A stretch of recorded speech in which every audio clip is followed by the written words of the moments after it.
The unity of difference. Buddhist philosophy has kept pace with the changing times and adapted through different folk beliefs and native cultures. The external look has altered to suit its situation, circumstances, and prevailing beliefs. But Buddhism's main principles remain steadily rooted in their original foundation.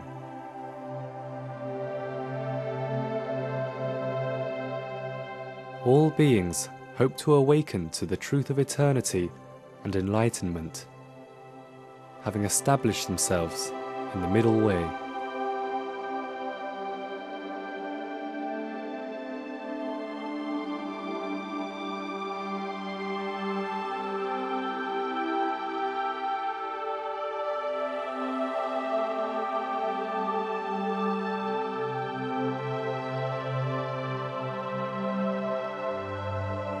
From the northern part of the Deccan Peninsula, Buddhism spread widely, covering almost the whole of the peninsula. In this early age, Buddhism's expansion rested only on its principle of attaining the absolute truth, to give hope to every life, regardless of differences in rank and status. The viable teachings of Buddhism offered a method for improving future lives and achieving advanced stages of reincarnation. And the crucial activity was to meditate right through the middle way, and the middle way begins inside us, at the center of the body.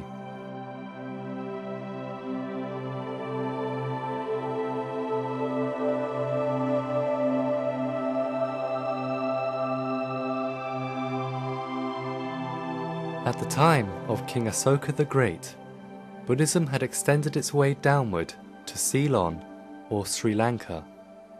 It initially settled at Anura Tapura, eventually spreading to almost the entire island.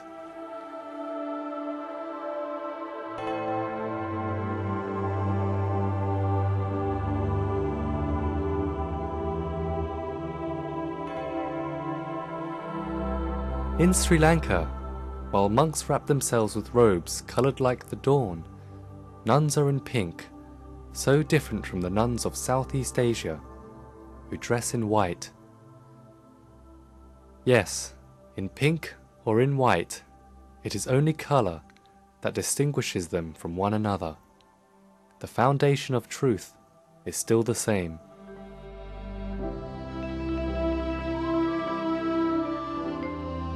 Continuing like an ever-flowing stream, Buddhism coursed outwards and upwards, beyond the northern frontier of Deccan.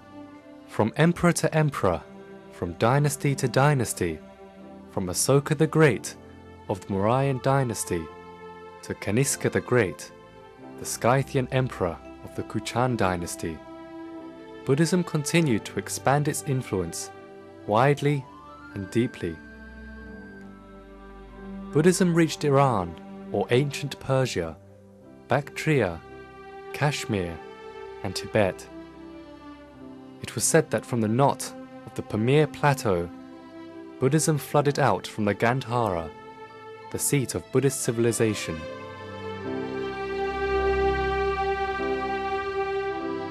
Present-day Pakistan used to be the seat of Gandhara and the throne of Kanishka the Great.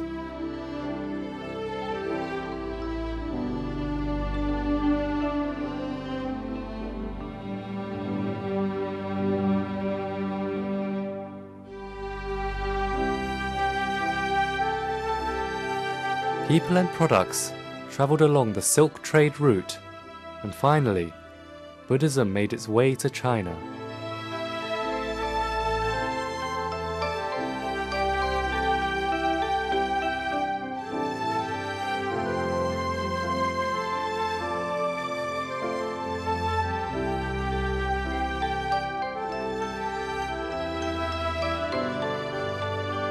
Imagine the differences in folk beliefs and native cultures all along the way.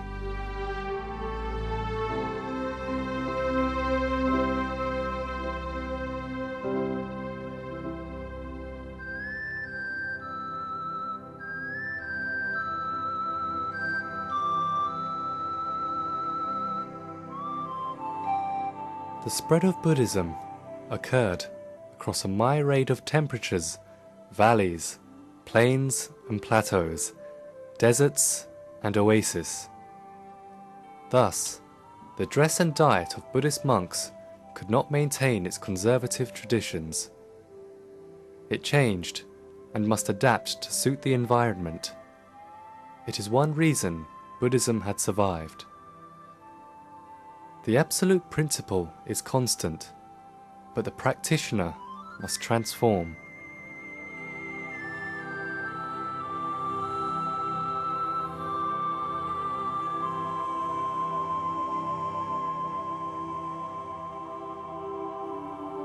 Then, the colour and style of the monastic robes were modified. From the colour of flame to reddish brown, to a combination of red and yellow and also grey. They are all different, both in colour and style.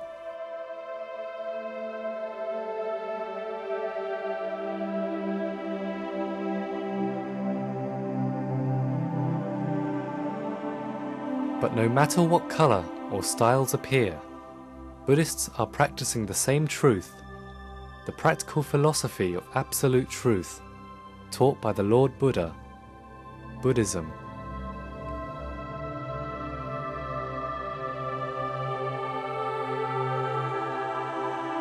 They all view the process of rising and falling. They all see the reflections of happiness briefly flicker here and there in the flow of troubles that defines the limitations of their existences. These are the reflections of the impermanent. Happiness cannot be stable or eternal in the flow of life.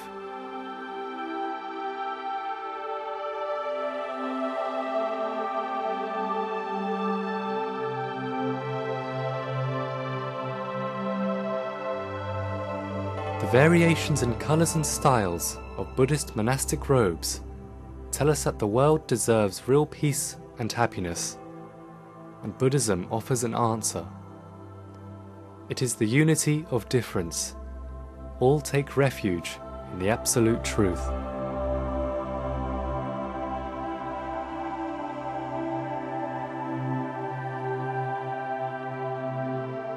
The unity of difference tells us the world deserves the same peace.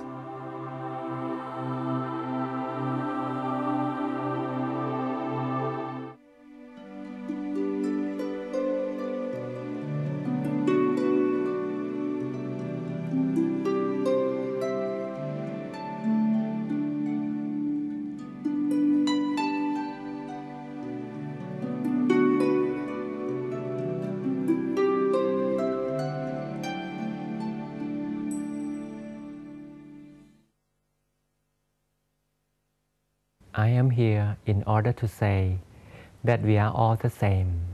You might think it is a dream. You say we are different in colors, in languages, in tongues, and nationalities and so on.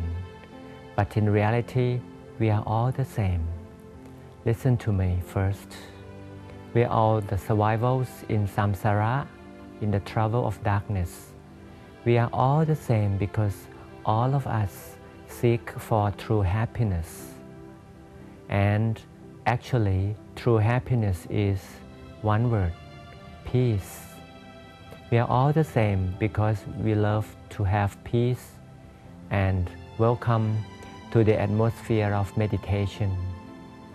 Meditation is the key, is the password to gain peace inside. And peace inside from an individual will create peace throughout the world. It is now the right time to meditate. Find your own seat that is most comfortable for yourself. And then, once you are ready, let's share what we have the same together. Meditation will tell you how. Now, ladies and gentlemen, we close the eyes softly together.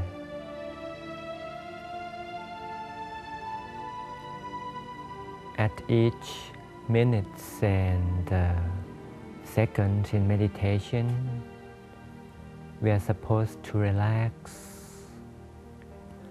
Relax the whole body from head to heels. No single part of the body would remain stressed. We relax as if we get dipped into the stream of relaxation. We feel as if the whole body is so light. We weigh less and less in the feeling. Relax everywhere for the entire physical body. Take a few good deep breaths, deeper inside.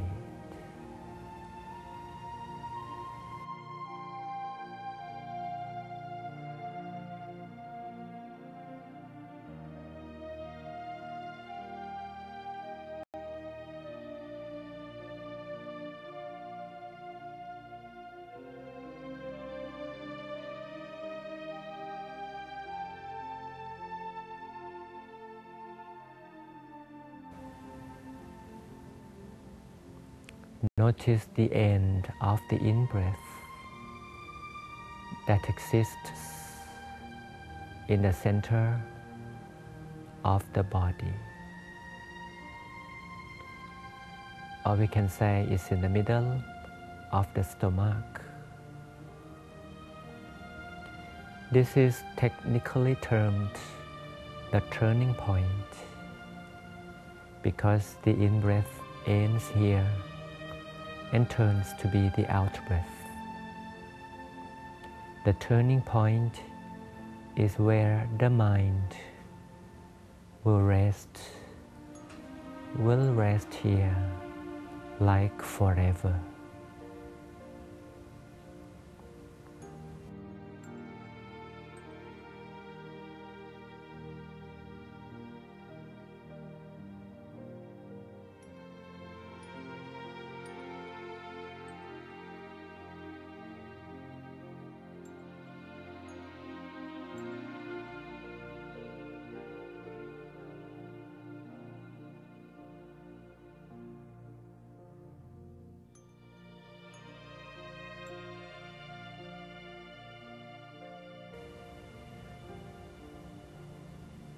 Rest the mind here.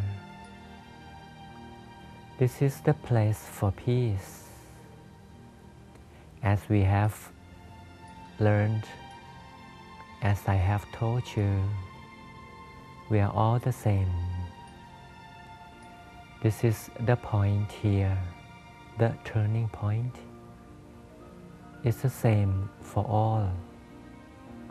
This is the place for peace of all of us. Now we all share the same place for peace. This is the station of peace for every human being. Every time we rest the mind at the station of peace, all of us would gain inner peace right away. This is to confirm that we all are the same. We hunger for peace. This is the same. And we receive peace over here. This is the place for peace, and this is the same for all. Now enjoy stilling the mind and welcoming peace that emerges from the station of peace quietly in tranquility together.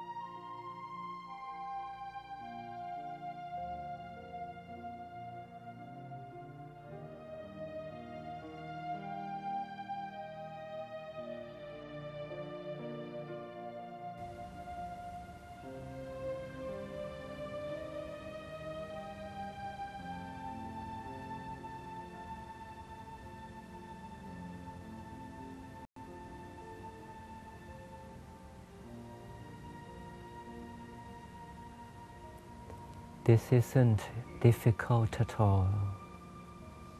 Just allowing the mind here,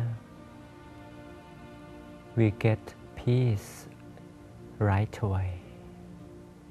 This is the sudden peace that is the same to everyone who practices the same.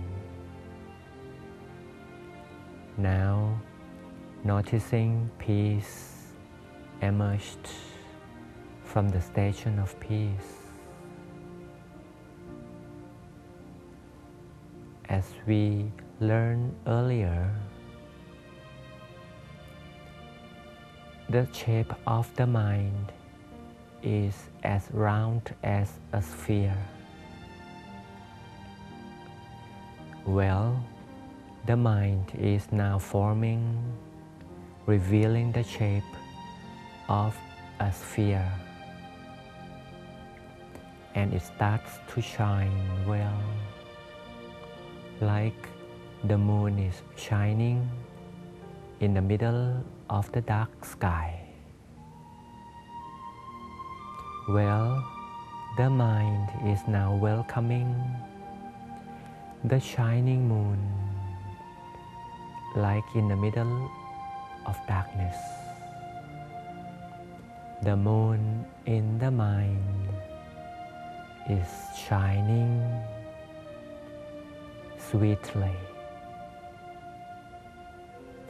Its silvery light is so sweet that everywhere gets so bright and soft and as sweet as the moon itself. So we welcome the bright sphere representing the bright moon. Enjoy this bright moment, this brilliant moment for a while further.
In the teaching of Buddhism, especially in meditation, Lord Buddha teaches many people to be the same, to be free from greed, to be free from illusion, to be free from anger. And then everyone, after practicing meditation, all of them would be the same. That is the owner of the pure mind. But pure mind starts from bright mind. Now we enjoy our mind that is so bright as the moon in the mind is always shining on and on like forever. So remember, we might be different on the appearances. Each country could be different. Each person is always different. Nobody is the same. But Lord Buddha reveals the point of similarity, the point of no difference. And such point is now where we are meditating on.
Now, ladies and gentlemen, if you are ready, you confirm your station of peace with bright moon again by taking a deep breath. And the station of peace is always there, bright by the shining moon. This is the point of no difference. And we slowly count down from 3 to 0, confirming the turning point again. And we slowly open up. And congratulations, ladies and gentlemen, that amid differences all over the world, you have learned the point of no difference, which is the turning point, the center of the body by means of meditation. Hope you enjoy meditation further and further until we meet again next time. Have a good time and big progress in meditation. Sawadee and goodbye.